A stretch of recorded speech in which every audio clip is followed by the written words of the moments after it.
जय श्री महाकाल दोस्तों, आज मैं आप लोगों के लिए बहुत ही अच्छी साधना लेकर आया हूँ। थंबनेल देखकर आप लोग समझ ही गए होंगे मैं आज किस विषय में आप लोगों को बतला रहा हूँ। बहुत सारे साधकों का फोन आता है और कमेंट्स में भी हाजरात के विषय में पूछते हैं।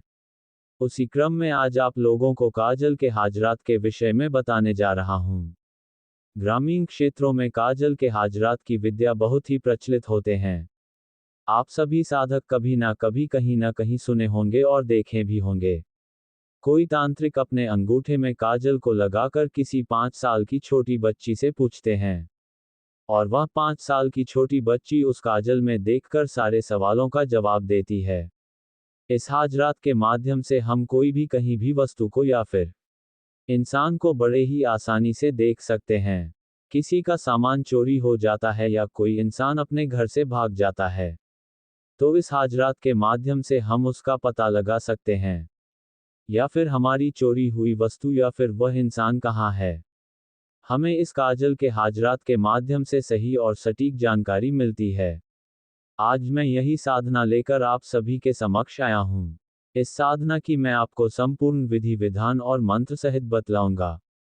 यह एक देसी ग्रामीण विधान मंत्र है। अब सुने इसकी साधना करते कैसे हैं।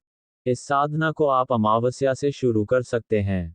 अगर शनिवार को अमावस्या पड़ जाए तो बहुत ही अच्छी बात है। इस मंत्र को सिद्ध करने के लिए आप लोगों को एक नारियल नीम का तेल या फिर चमेली का तेल का दीपक बनाना है। उत्तर दिशा की ओर मुख करके आपको बैठना है। आसन कोई भी चल जाएगा, पर लाल हो तो अच्छा है। शिव जी की पूजा करनी है आपको। अगर आप इनकी साधना किसी पुराने शिव मंदिर में करते हैं तो अति उत्तम है।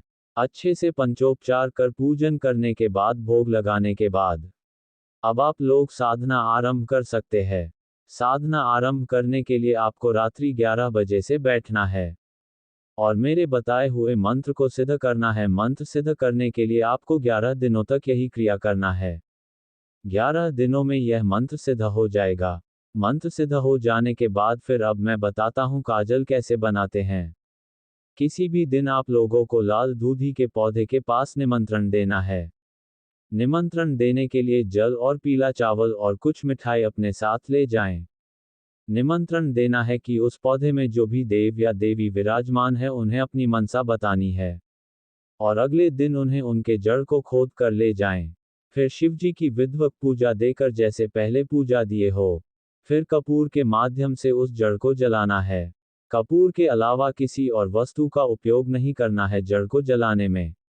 आपको आनकोल के तेल की आवश्यकता होगी। उसी तेल में उस दूधी जड़ के राख को मिलाना है। अच्छे से मिलाकर काजल बनाना है आप लोगों को। जब कभी भी उसका उपयोग करना हो तो आपको महादेव जी की पूजा देकर उस काजल को अपने दाहिने हाथ के अंगूठे पर लगाना है और किसी 5 साल के बच्चे को सामने बैठाना है और उसे काजल में देखने के लिए कहना है। जब वह बच्ची उस काजल में देखेगी तो पहले उसे पानी ही पानी नजर आएगा। फिर आप लोग जो देखना चाहते हैं आप उससे बोल सकते हैं। जो भी प्रश्न पूछेंगे आपको वह प्रश्न का जवाब दिखाई देगा और सुनाई भी दे सकता है। अब मैं आप लोगों को बताता हूँ उसका मंत्र जिसे आपको सिद्ध करना है। अहो लोहारिन हाथ लगावत कहाँ जाथस वन। वन में काय करबे कजरी बनावे कजरी बनाकर। काय करवे मोर अंगूठा में लगा हूँ फिर आसन में बुला हूँ।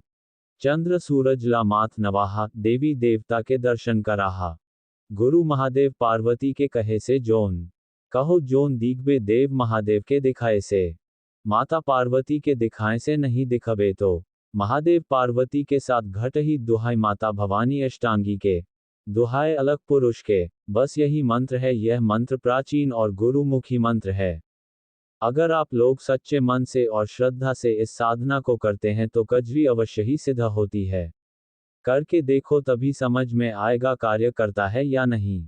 अगर आप लोगों को मेरी दी हुई जानकारी और साधना अच्छी लगती है तो इस चैनल को सब्सक्राइब करें और बेल आइकन का बटन दबाकर रखें ताकि मेरे द्वारा कोई साधना या साधना की जानकारी दी जाए तो सबसे पहले आप तक पहुंच सके।